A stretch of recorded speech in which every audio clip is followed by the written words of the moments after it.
My name is Russ Cook and I'm attempting to become the first person ever to run the entire length of back.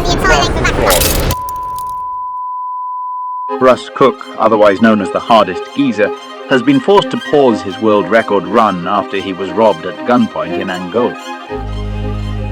And it seems as though that things took a turn for the worse and you were held up at gunpoint. Tell us about that, first of all. Anyone who ever shot a gun knows the power a gun has. I don't want to be here. It's going to cost us thousands to replace those items. A massive logistical nightmare. Then I saw the gun and I was like, oh, oh.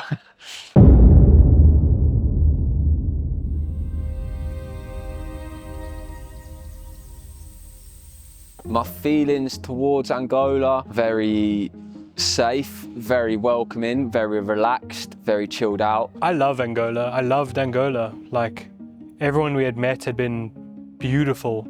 Just beautiful, beautiful humans, people willing to help for no reason, never expecting anything in exchange or in return. It felt very welcoming.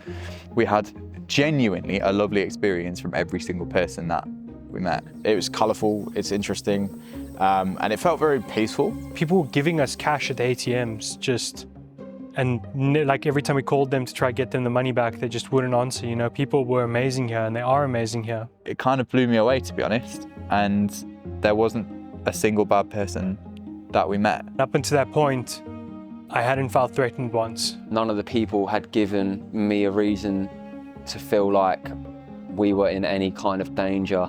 Benguela was a lovely city, beautiful palm trees, the smell of the sea air, and it had been so long since we'd been at the coast. It felt great, like to unwind into it.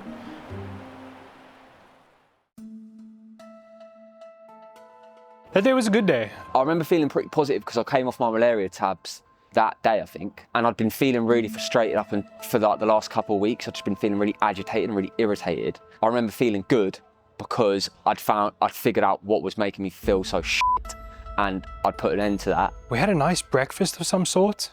We were feeling like good, you know, we were ready to go. I normally run to 20 and then have a break at 20 and then run to 40 and have a break at 40. But I was feeling pretty strong because I said, meet me at 30. Things were getting sorted in the morning as well, like... Mate, I mean, things were going better than I could have ever really hoped for. So it was actually a pretty good day, to be honest. Great starting place. What happened then? Well, I was driving. Harry was with me in the van. Stan was editing at the hotel we were staying in. I remember turning the corner to get onto the highway to drive back to Russ, and there was a dude selling puppies. And that was like, oh, puppies! You know, whenever you see a puppy, you get excited. It drives through this big industrial district area. We got there just as he was about to finish, like he was literally maybe 100 meters up the road. I remember seeing this wall, and the sun was coming from the backside of the wall. So I thought, well, that gives us a nice space if we want to sit outside the van to protect ourselves from people driving past, to see what we're doing there. You know, it's a busy road. And everything just seemed pretty normal. Like, we've been through some areas where you're like, okay, maybe we shouldn't hang out here for very long. I didn't have any of those vibes. We were sitting there chatting mash as normal, as usual. I don't think we were even recording, we were just chatting. I had a bag of crisps in my hand and a bag of mango juice in my hand. And I was just doing my normal thing, scanning food and drinking juice, ready to get back on road. I was sat in my normal little huddling spot in the van, you know the one. I'm in the front seat. And I was on the double seat, the bench right by the entrance. I was just sat there and then saw the door pop open. And I'm sat at like a 90-degree angle, like looking straight at the door. So I looked towards the door, and the first thing that kind of went through my mind was, oh, Stan's coming in. And then I thought, no, but Stan's back at the hotel editing. Locals popping the door open, bit much that. You know, you want to say hello, fine, but like... That's a bit forward. Then I saw the gun and I was like, oh, oh. And just because, as if to make a show of it, little... My first initial reaction when that gun came through the door was no other reaction. This has happened to me twice, unfortunately, in my various troubles. anyone who's ever shot a gun knows the power a gun has. When the barrel's pointed back at you, it's a moment that you can never prepare for. I have a family to go home to. I've got people that I love, people that didn't want me to be out here for that exact reason. So all those things go through your mind. You know, you can never be sure what's about to happen and what your next step is when you aren't in control. We need to deal with this as in the most calm way possible, because they weren't calm. The guy started speaking quite like aggressively in Portuguese. Obviously, I can't understand what the guy's saying. I've done martial arts for years. I did military martial arts. You know, I did Krav Maga and Kali and Hapkido. And you're taught how to disarm someone, but you're also taught at the same time when not to disarm someone. And we were in really tight space, but this guy had a gun pointed straight at Harry. I don't think I was that worried about getting shot, but in that moment, you're trying to assess the guy to see how much of a threat he really is. You know, it's hard to 100% back that he wasn't on crutch, so he's just going to take things, we're just going to have to allow it. Because at that point, when it's pointed at someone, their life isn't worth my phone or camera or the money or whatever, you know. The second you see a weapon you can't compare against, your mission is stay alive. And what did he say? He said, like, danos tudo, or whatever, which is like, give us everything. So my hands went up, and he looked at me, and this was the moment that I realized that he doesn't want people around us to know what's going on, because he looked at me, flicked the gun to me and went like this, to show me like hands down. They were visibly panicked, stressed. Obviously a stressful situation for them as well. My immediate thought was just like, calm him down as much as possible, because he's got a gun. Saying tranquilo, tranquilo, tranquilo, tranquilo, which is like, stay calm, calm down, calm down, calm down. My aim there was kind of give him nothing and see what he starts taking. Damage limitation, damage limitation. We ain't got that many resources, so losing a lot of things would be bad news for us. So I'm just thinking like, all right, he's clearly going to take things, but let's try and make this as little as possible. He then started looking around and saying like cell phone in Portuguese. And I was like, fuck, really don't want to give him my phone. So I just told him I didn't have one, and he just bought it. I was like, sweet. He looked at my lap and took mine from my lap. I had my phone under my leg, like here, like hidden under my leg, luckily, and I had my iPhone 6, which is just like an iPod. It had nothing on it other than music and films downloaded here. Limited things I can do, because I don't speak Portuguese, so I'm just kind of trying to, I stood up, and then just kind of tried to signal to be like calm, relax. I remember pushing my hand out because the guy started getting a little bit erratic and like moving the gun around because he saw Russ now approaching him. Russ sat back down. In the time it took for him to stand up, search himself, and for Jared to slam him back into the chair to try and save his life, I managed to swap my phones out. And so I had my new phone now under my leg hidden, and I passed them my old phone. We all kind of crowded around the entrance so that it was difficult for him to come into the van. So he was stood by the edge of the van, and he was just taking things from the edge. He picked up the camera. That's the footage gone. Picked up the drone bag on the seat next to me. He's like asking us to get out the van. He's like, you free, in Portuguese he says, you free, out the van now. And I'm like, no. I point to the box that's, and you know, some of this is my fault that we lost the passport, but what are you gonna do, eh?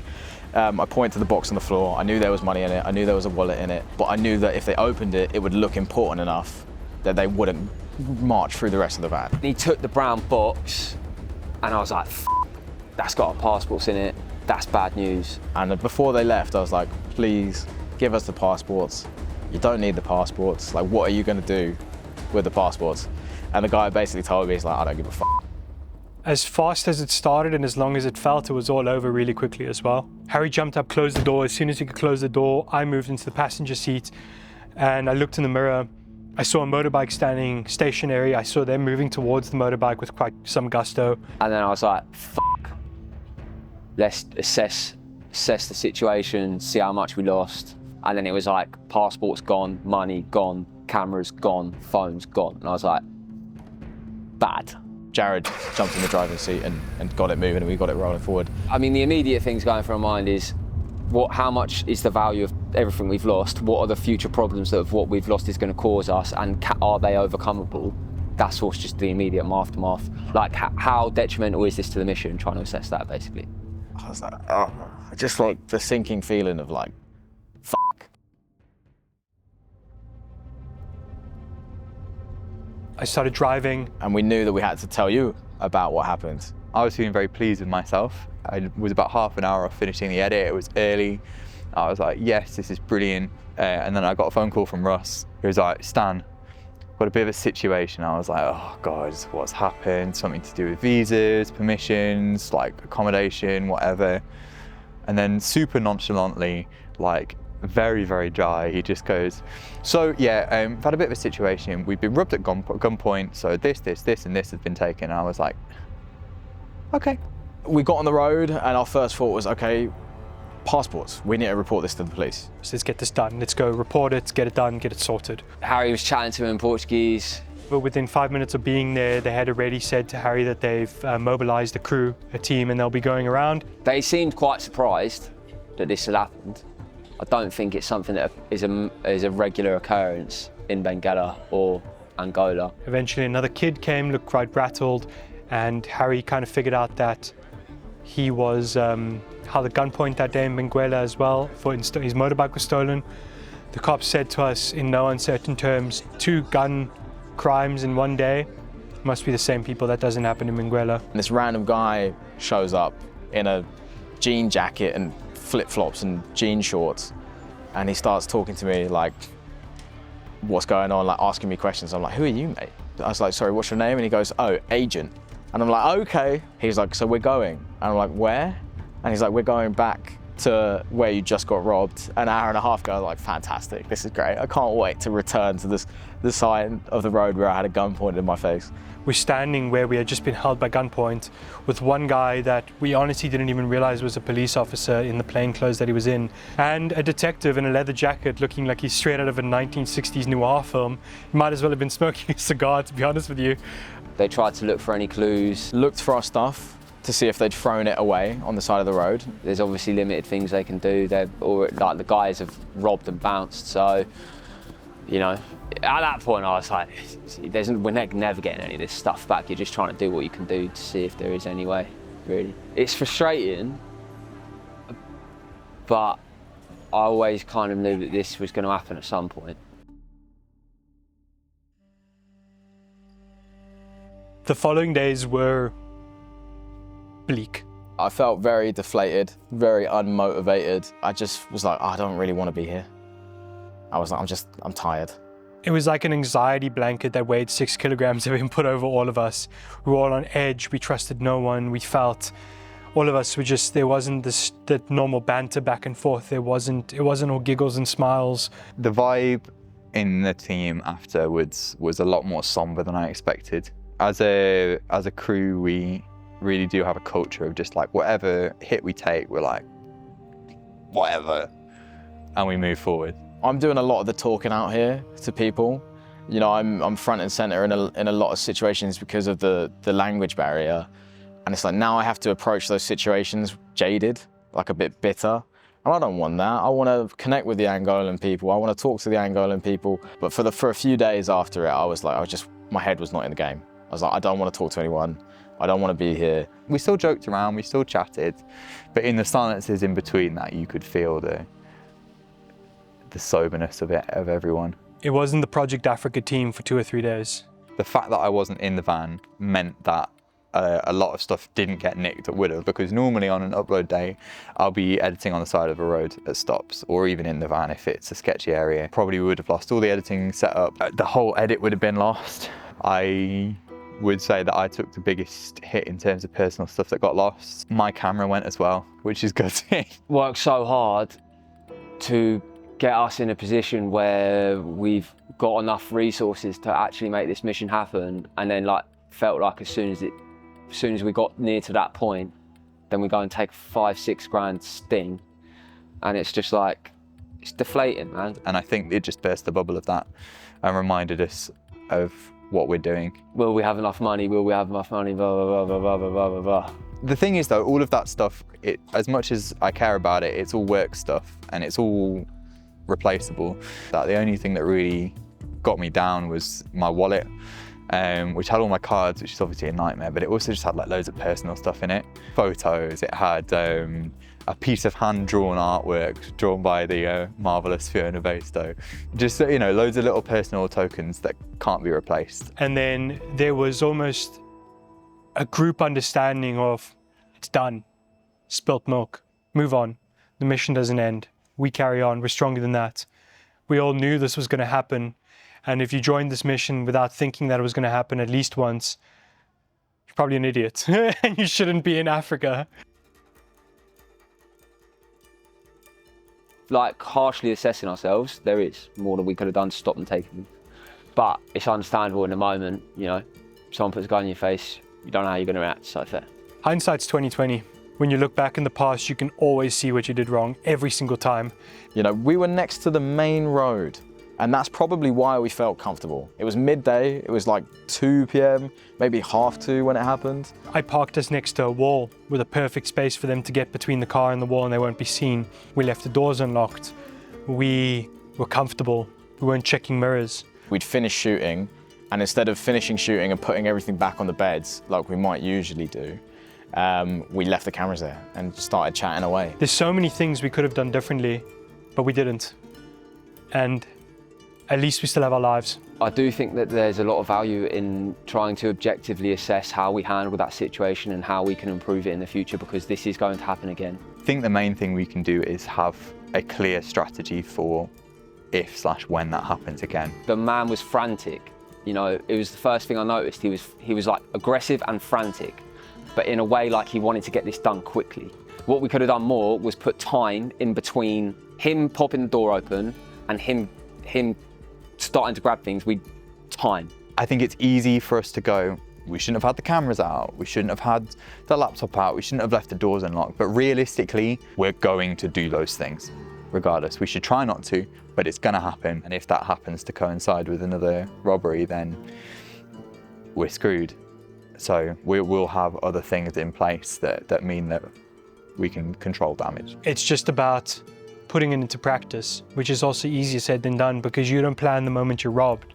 They do. We've lost like a lot of value of possessions in this moment, and I think if the next time happens, we lose less, then that shows that we've got smarter and wised up. How do I feel towards the people that did it? There's a mixture. I'd like to go back and slap them, but I also understand. You know, I've spoken to a lot of people north of Benguela, and they've told me that Benguela is a particular region where people are suffering. The average salary in Angola, I mean, the minimum wage we've been told in Angola is like 50 USD a month. Opportunities to make big money are less, so than in countries where we're from. You know, if there's high unemployment, there's a lack of opportunities. It's people turn to whatever means they can. I understand why you did it, but I disagree with how they've done it. I don't know if they're putting their children through school or if their mother's sick or whatever. I don't know what's happening in their lives, but I know that they took 200,000 kwanza, which means that's like 4 months' salary for like an average Angolan. I get it. It's just shit, man. I don't walk in their shoes, so who am I to judge? Really. So I don't really feel a type of way towards them. The tangible impact is that we're sat here right now, what, 5, 6 days of no running because they stole my passport that had visas in it, and we've had to go and re-get those visas, which is a massive logistical nightmare. Jared didn't have his visas anyway, which meant there would have been some logistics to be done here in Luanda, but because Russ has also not got any visas, it represents a significant delay. We went to the embassies and we haven't had much luck. Look, it's going to cost us thousands to replace those items. It's impacted the ability to make these videos. When this happened, it kind of made a lot of news, internationally and in Angola, national news as well. Decisions were made that were out of our control that meant the police felt that they had to escort us. So the police have just followed me everywhere I've gone since, which is, you know, its own controversial topic in itself.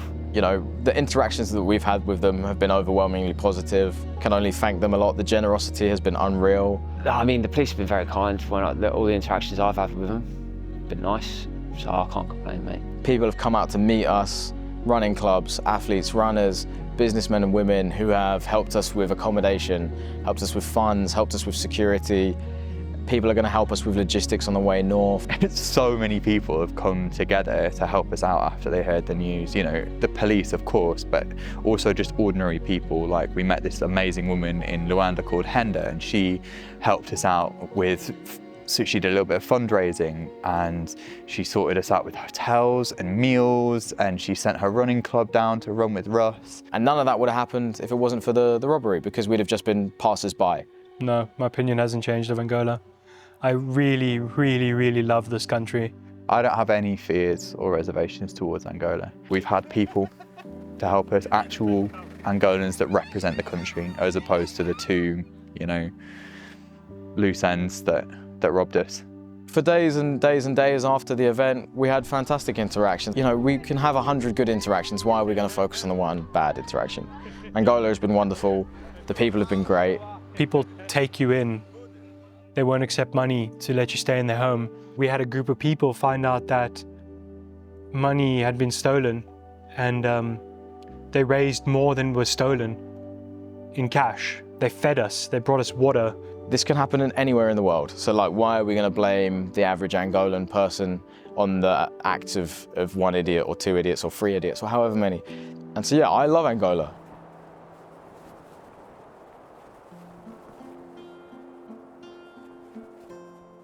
I think the main takeaway for me from this situation is that it could have been a lot worse. Ultimately, as much as it's easy for me to say as the person who didn't have a gun pointed in my face, we can dwell on how bad it was, but ultimately that won't help the mission.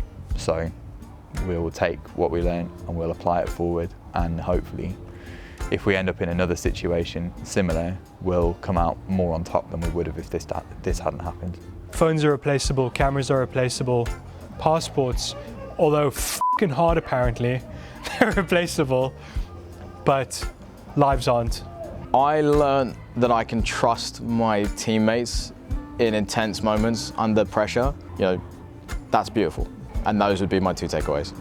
It would be the kindness of the people here and the fact that I now feel more comfortable with my colleagues than ever before. So I think we recover from this setback like we recover from every setback, which is just keep going.